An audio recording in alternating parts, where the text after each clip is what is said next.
के ऊपर होता था। हम सभी बहुत ही ज्यादा आकर्षित थे, बहुत ही ज्यादा दुखित थे। कहीं कोई भी कार्य करने का अवसर नहीं मिलता था। जैसे कि शांति चित्त से कथा सुन रहे हैं या आयोजन करते रहे, तो उस समय ऐसे शांति ढंग से और इतने आनंद पूर्वक हम लोगों को कोई कार्य नहीं करने दिया जाता था। और अगर करते भी थे तो जजिया कर लगता था।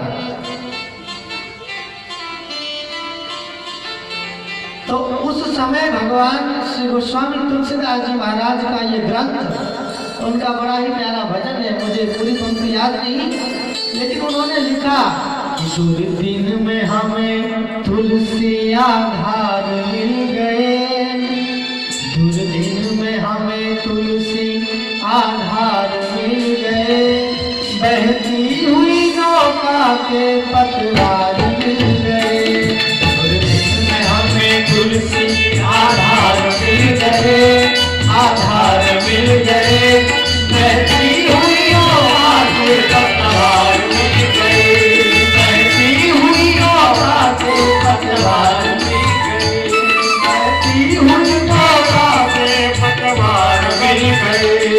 दुर्दिन में हमें तुलसी आधार मिल गए, दुर्दिन में हमें तुलसी आधार मिल गए, आधार मिल गए, बहती हुई नौका के पतवार मिल गए, बहती हुई नौका के पतवार मिल गए।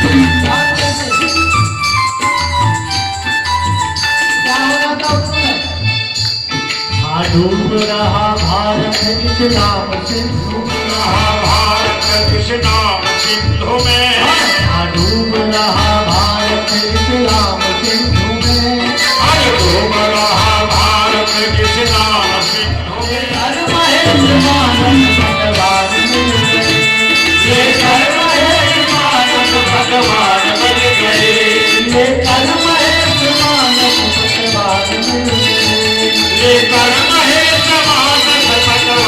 गए, ये हर तुलसी आधार मिल गए, दुर्दिन में हमें तुलसी आधार मिल गए, बहती हुई नौका के पतवार मिल गए, बहती हुई नौका के पतवार मिल गए, बहती हुई नौका के पतवार मिल गए, बहती हुई नौका के पतवार मिल गए। दुर्दिन में हमें तुलसी आधार मिल गए, बहती हुई नौका के पतवार मिल गए। ऐसा तो था, डूब रहा भारत इस्लाम सिंधु में, डूब रहा भारत इस्लाम सिंधु में। उसी समय कैसे उबारा, लेकर महेश मानस पतवार मिल गए। जबरदस्ती धर्मांतरण कराया जा रहा था, लेकिन उस समय गोस्वामी जी की ये लेखनी ने बड़ा ही ठोस कदम उठाया, और इतना बड़ा प्रभावशाली कदम कि धीरे धीरे आप सब देख ही रहे हैं। तो जो भी जिस प्रकार से भी, जिस भाव से भी, चाहे हम जहां भी हैं, प्रेम पूर्वक कोई भी ग्रंथ, कोई भी भगवान की कथा, बस हृदय से वहां पहुंचे और हृदय से किसी भी तरह की कामना ऐसे भगवान के सामने कोई मांग की कोई जो है आवश्यकता नहीं है, बिना मांगे सब मिल जाता है। लेकिन हमें उसके लिए उस स्थान पे जाना होता है, उस भाव से जाना होता है। अगर हम पहुंच जाते हैं तो हमारी कामना की सिद्धि अवश्य होती है। आइए आप सब पुनः बाबा मुरलीधर के जयकारे के साथ जिस ग्रंथ का आश्रय लेकर बैठे हैं उस ग्रंथ के ऊपर चर्चा करें। बोल बाबा मुरलीधर महाराज की जय। इस रामचरितमानस के 7 कांड हैं। 7 कांड के प्रथम कांड बालकांड है, आप सब परिचित हैं। बालकांड के मंगलाचरण में 7 श्लोक।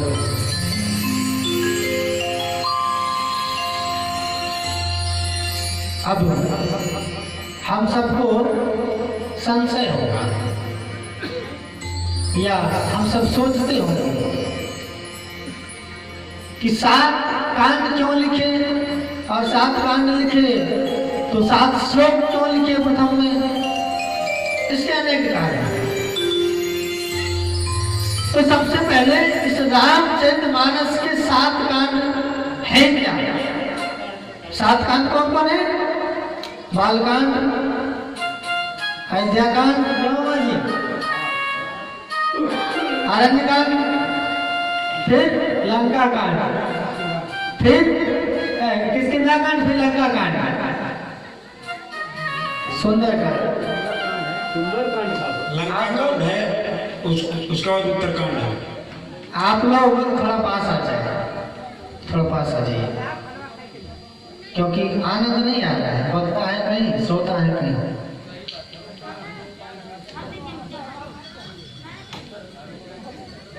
बालकांड, अयोध्याकांड, अरण्यकांड, किष्किंधाकांड, सुंदरकांड, फिर युद्धकांड, मारामारी, इसको लंका कांड कहते हैं, और फिर अंतिम उत्तरकांड। तो सर्वप्रथम है बालकांड। ये बालकांड क्या है? बालकांड अभी हमने कहा था ना कि ये सुरतरु ने कल्प वृक्ष। तो ये कल्प वृक्ष है तो कैसे है, क्या है? अब पेड़ में तो जड़ होता है, तना होता है, शाखा होता है, पत्ता होता है, फूल होता है, फूल होता है, फल होता है, फल होता है, रस होता है, होता है कि नहीं होता? तो अभी आप कहेंगे बाबा जी आप कह दिए कि ये कल्प वृक्ष है, तो कैसे मान रहे हम? तो आप सुनिए कैसे है। बालकांड जो है जड़ है। इस सुरतरु का जड़ क्या है? बालकांड है। इस रामचरित का क्या है? बालकांड जड़ है। अब जड़ का देखेंगे बहुत विस्तार होता है, जड़ फैला होता है, तभी तो उतने बड़े पेड़ को पकड़े रहता है। तो बालकांड बहुत विस्तृत कांड है। अगर बालकांड कथा कही जाए ढंग से तो कम से कम 5 दिन बालकांड में व्यतीत हो जाएगा। तो बालकांड जड़ है, जड़ हमेशा फैला हुआ रहता है, तो इसमें बहुत विस्तार है। बालकांड बाबा गोस्वामी जी कहते हैं कि बालकांड जड़ है और उसका धड़, हम लोग क्या क्या कहते हैं? धड़ पेड़ में जो लगता है वो क्या कहते हैं हम लोग? क्या फेड़ कहते हैं, हमारे झारखंड में फेड़ कहते हैं उसको। तो अयोध्या कांड क्या है? उसका है? क्या कहते हैं उसको? जड़ के बाद जो निकलता है उसको क्या कहते हैं? है? शाखा। तो अयोध्या कांड है शाखा, और शाखा में से फिर तना होता है, डालियां होते हैं कि नहीं? अयोध्या कांड के बाद आता है क्या? अरण्य कांड, वन कांड। तो अनेक शाखाएं मैंने बहुत तरह की, एक पेड़ में कई शाखाएं, कई डालियां होती हैं। तो अरण्य कांड में भी कई शाखाएं हैं, छोटे छोटे ही कई प्रसंग हैं, बहुत प्रसंग। और अरण्य कांड के बाद किष्किंधा कांड। किष्किंधा कांड क्या है? इसके पत्ते। फिर आता है सुंदरकांड। सुंदरकांड इस कांड के फूल है। सुंदरकांड इस वृक्ष के फूल है। अब कहेंगे फूल कैसे? तो इसमें भक्त और भगवंत का मिलन होता है। श्री हनुमान जी महाराज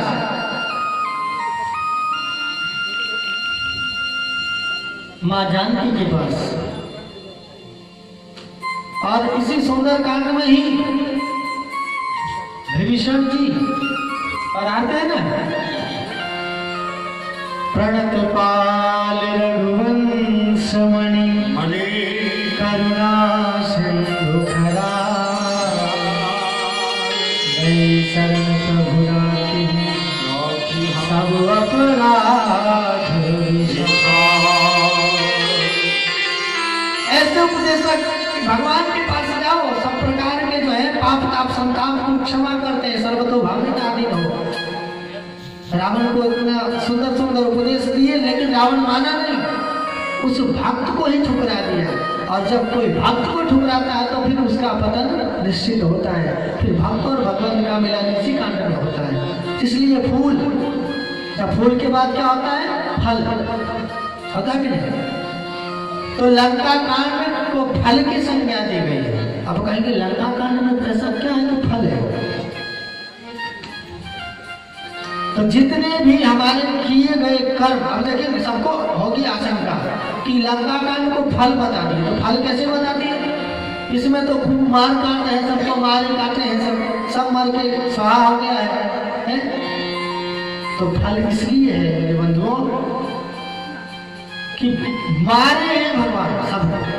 हनुमान जी के हाथ से मरे, भगवान के हाथ से मरे, और भगवान ने जिन जिन को मारा सबको मुक्ति मिली है। और जीवन का उद्देश्य क्या है? मुक्ति। तो मिल गया ना फल। एक बार बोलिए जय रघुनाथ जी की।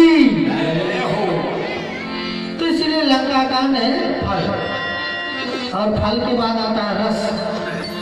उत्तरकांड को रस की संज्ञा दी गई है।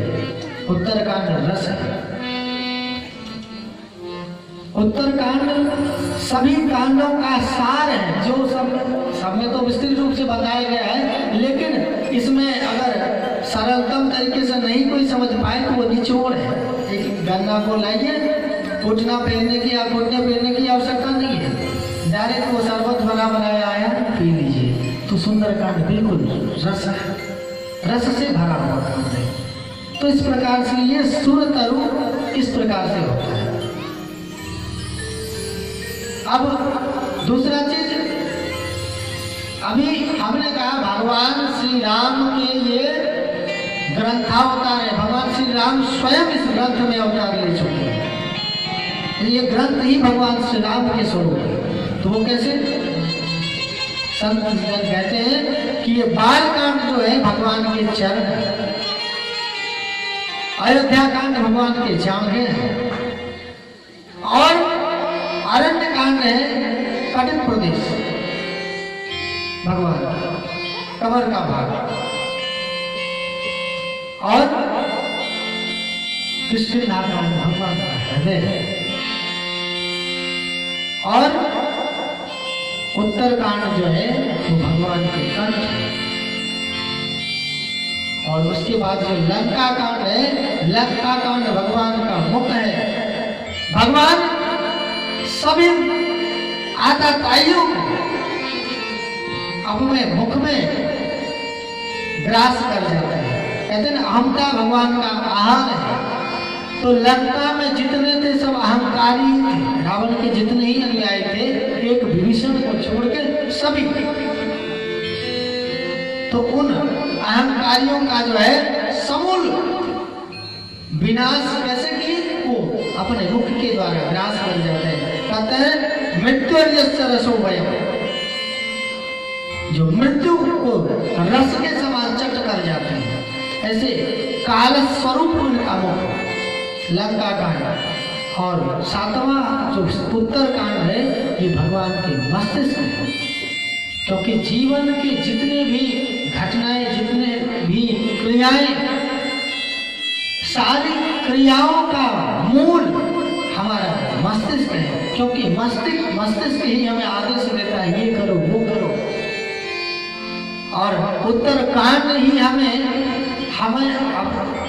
है तो सभी कांडों में, लेकिन हो सके सब कांडों की बात हमारे पल्ले न पड़े, लेकिन उत्तरकांड की बातें इतनी सरलतम और इतने साधारण तरीके से हर एक चौपाई आप जब पढ़ेंगे या सुनेंगे तो उसमें एक एक चौपाई का सीधा उपदेश हमारे दिमाग से हृदय में उतर आता है।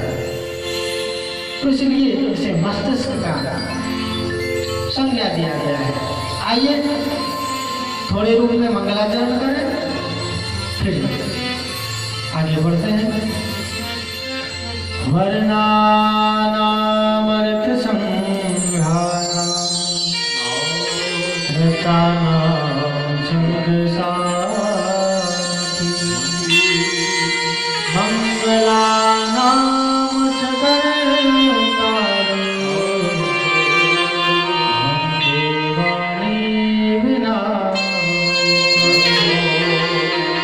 भवानी शंकरो वंदे श्रद्धा विश्वास रूपिणो विना पश्यन्ति सिद्धा स्वान्ता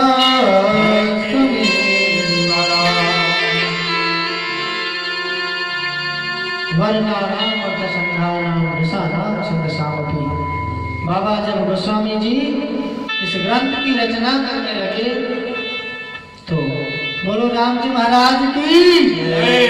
जब इस ग्रंथ की रचना करने लगे तो सबके मन में हुआ कि गोस्वामी जी तो राम भक्त हैं, तो ये सबसे पहले जो है श्री राम, जय जानकी, जय हनुमान या फिर शिव के नाम से प्रारंभ करेंगे। लेकिन यहाँ गोस्वामी जी ने न राम के नाम पर आरंभ किया, न कृष्ण के नाम पे आरंभ किया, न दुर्गा के नाम पे आरंभ किया, न ही भगवान शिव के नाम पे आरंभ किया, क्योंकि हो सकता है सबको लगे कि नहीं राम जी के अत्यंत प्रिय भगवान शिव हैं तो शिव के नाम पर आरंभ कर दें। गोस्वामी जी ने कहा